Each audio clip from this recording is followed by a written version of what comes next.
Hi guys, Kim here. Welcome to Backyard Blooms. In today's video, we're going to be working on this raised bed that is behind me.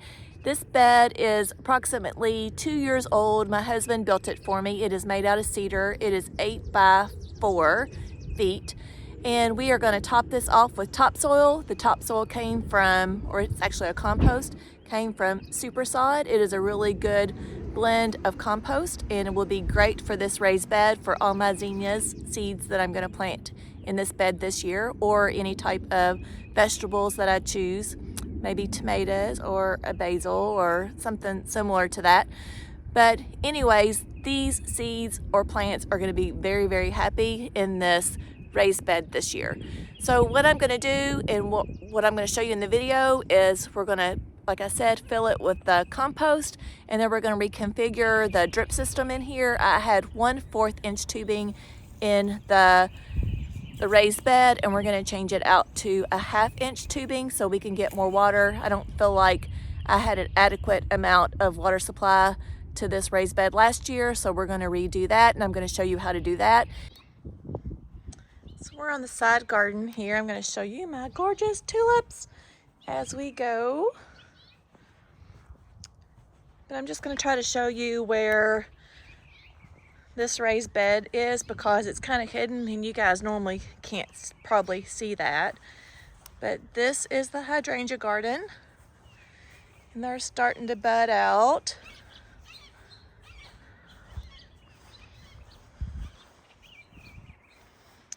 And then down past the rose garden here, I have this raised bed. Let's make our way around. This is the Nellie Stevens tree that we made it into a little lollipop. Look what I see. You see that bee? It's kind of hidden in there. Where are you? But these are starting to bud out, so I have bees and pollinators everywhere right now. Oh, I can't catch him. Anyways, there's the very end of the rose garden, and then slide over here is my raised bed. So this over here is not my property. That is a community lake house over there that people can rent out and the community can share. So this right here is not my property. Wished it was, but it's not. So this is kind of close to the property line here. And this is a raised bed that my husband made out of cedar.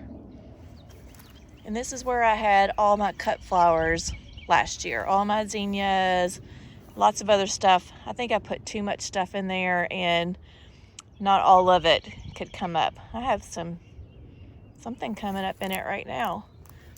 Let's see.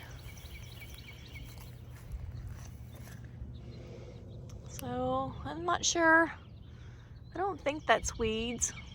I don't know, it might be. But anyways, I'll probably just start over and make sure that everything that does come up is not weeds. So before I can get this compost in here, I have this drip irrigation here that I need to remove. So I'm gonna get all that up, and then I'm gonna remove this trellis. And I had this extra from a camellia that didn't make it, and I just plopped it in there, which I think I'm going to put something more attractive in that area this year. And I would like to paint this, or I'm going to show you where this irrigation comes off of.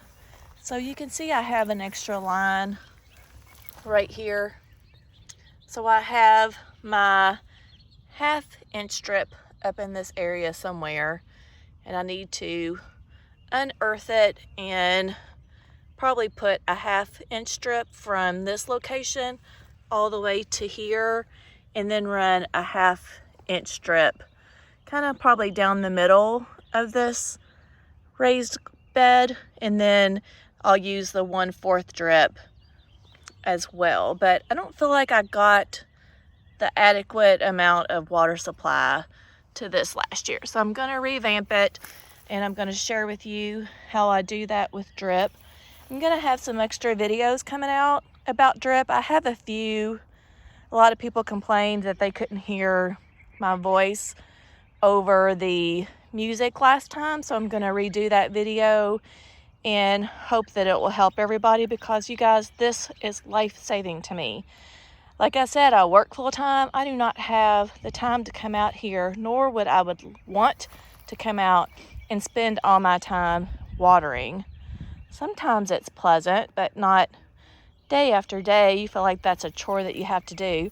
So after your initial setup, then this is easy.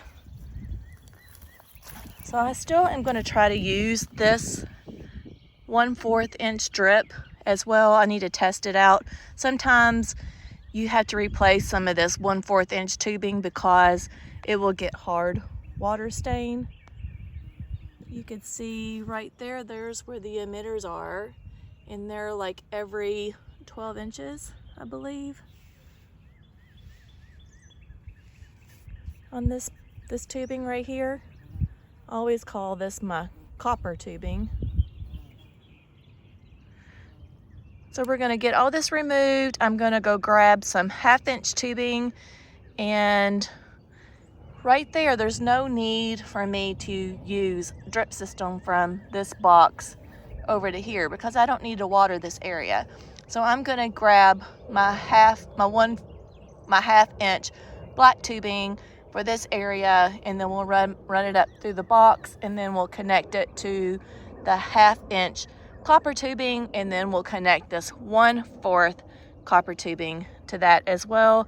And as soon as I get all this out, then we could put all that really nice compost that I got from Supersod into this raised bed. I'm back at the raised bed. This is part of my rose garden. As you can see as I pan up here, this is the Eustasia of roses. Of course, these are the Sprinter boxwoods. And then I'm gonna pan down here to my drip system. So this is a root that I'm just gonna try not to bother, but I kind of dug this out with this tool right here, my little small rake. So as you can see, I have, and this has been in the ground for about 3 years at least. So this is my 1/2 inch drip tubing right here. So you see where this big fat part is right there? This part is the dripper, and this is just a regular part. This is where I was tied in for my box. So I don't feel like I'm getting enough water. So what I want to do, I'm going to pull this one out, and I will stop it up with a little stopper, and then I will cut. I can't cut here because this is where my dripper is, and it will not let you cut. So I will cut here with some pruners, and I'll probably cut maybe that much of it out, and then we're going to put a coupler in there, a 3-way coupler, to be able to pull the drip from here all the way to here to my box. So I'm going to remove this. This is a 1/4 inch drip tubing, and this is just regular black tubing. It does not drip. It just takes me from A to over here somewhere to B, okay? So back to the drip. So this is what we're going to remove. So that's the very first thing, is that I'm going to pull that out, and I'm going to stop it up, and then we're going to cut the 1/2 inch tubing and put a 3-way coupler in. This is what my 3-way coupler is going to look like. So that's all it does, is just slide in there, and then you screw it on to tighten it. And then before you cover all this back with mulch, you want to test it and make sure it's not going to leak on you. So this is what it's going to look like. So I'm going to cut it, and then tie it into here and there, and then I'm going to put a bigger tubing right here, the 1/2 inch black tubing. Okay.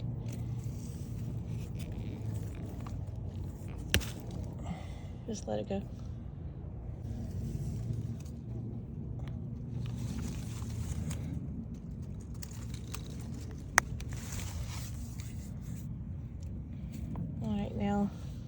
can't cut here, but you can cut here, right here. So cut there. Right here? Mm-hmm. And you might want to cut just a little bit of it out, maybe like that much. There you go.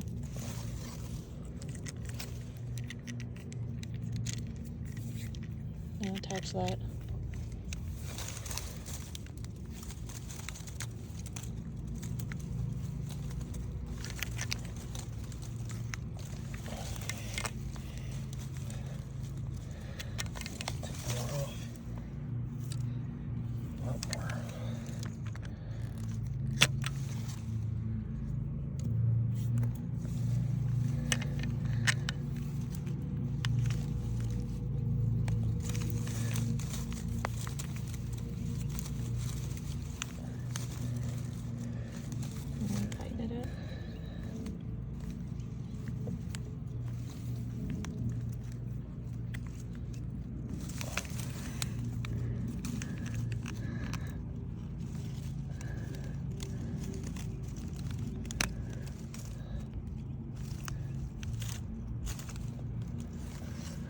Okay, and behind you is the black tubing.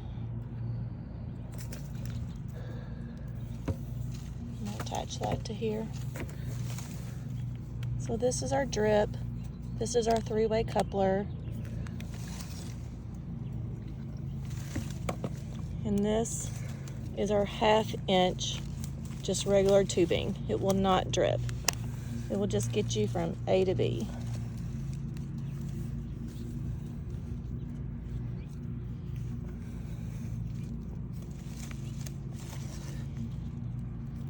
So the copper is our drip. This is a 1/2 inch. And then our 3-way coupler. And this is just regular tubing. It will not drip. That is a 1/2 inch. And we just attached it like so.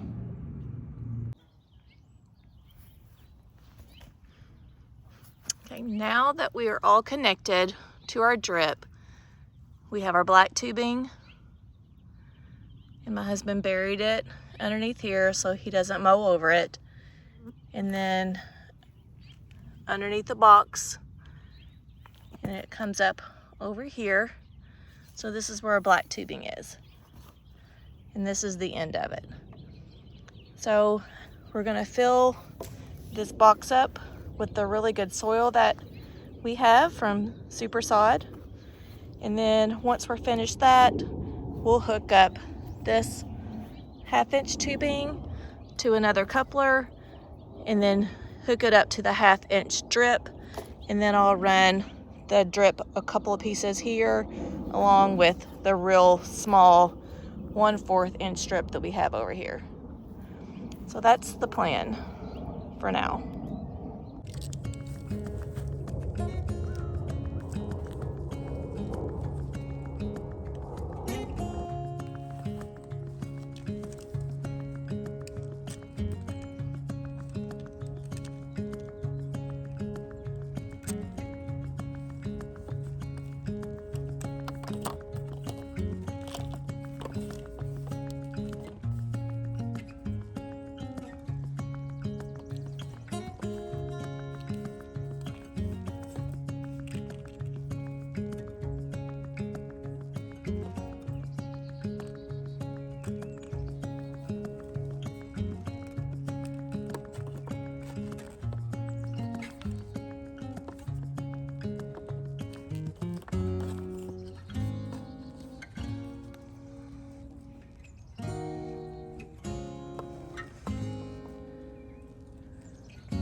So we're gonna give this raised bed a nice fresh coat of stain, and the stain is a brown stain that I'm gonna use today, and it's water-based.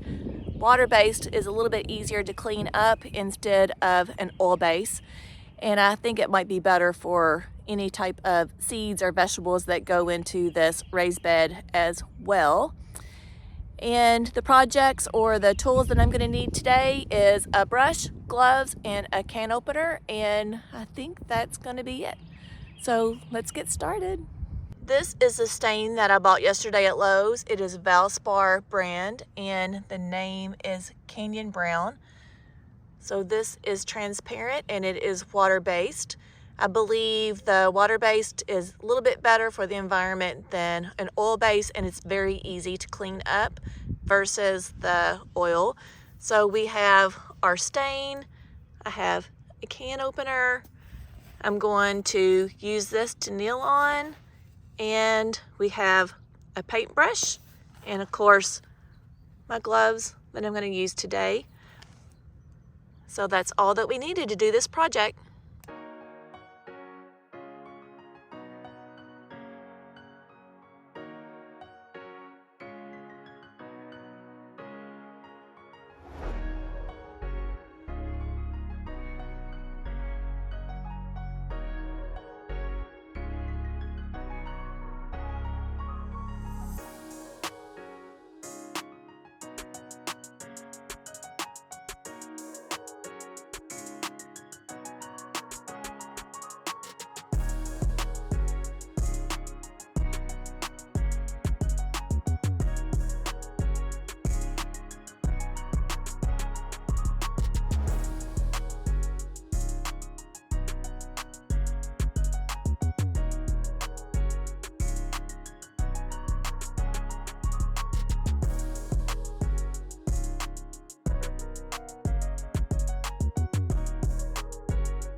So the stain is on. It's not perfect. It doesn't have to be perfect. I just wanted to give it the overall look, a different feel, something that looked a little bit more natural.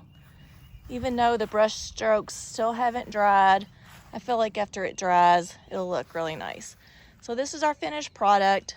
We got the cedar stained. We filled the very top with that great compost, and I did the reconfiguration of the drip here. So before I had this skinny 1/4 drip right there. Now I have this bigger 1/2 drip here. So I feel like this container will get a little bit more water this way. Pretty happy with it. So we'll see how the year goes, if these zinnias or whatever I put into this raised bed will appreciate the extra hard work that I just did. So I hope this video was helpful. There is many benefits of having raised beds. One is that you can control what kind of dirt goes into these raised beds. So that is number one. So for here in Zone 8, Charlotte, North Carolina, we have really heavy clay. So this raised bed has really nice compost. So that is benefit number one. Benefit number two is that you have several different options. You can go with wood, you can go with metal. There's different types. I love Gardener Supplies, what they have to offer. Of course, you can make your own just like I did and save some money. You can also buy like kits that you can do with the cedar or treated wood. We went with the cedar because it lasts many more years longer than the treated wood, and I just like the look. So there's many different options that you can do there as well. And of course, these raised beds will also they will warm up faster and the seeds will come up a little bit faster than they will in the ground. So that's another benefit. And of course, you don't have to worry about drainage either. So these raised beds, of course, will drain well because the water will seep all the way down and go into the ground, and then it'll be wet underneath. So that's another benefit. So there's many benefits to raised garden beds. I do know, like, for gardening with vegetables, it is a great benefit. Although I don't do a lot of vegetables, I probably need to do more, and that's one thing that I'm going to work on this year. So I hope this video was helpful. I hope this inspired you a little bit to get out and plant in a raised bed, and I'll see you in the next video. Bye, friends.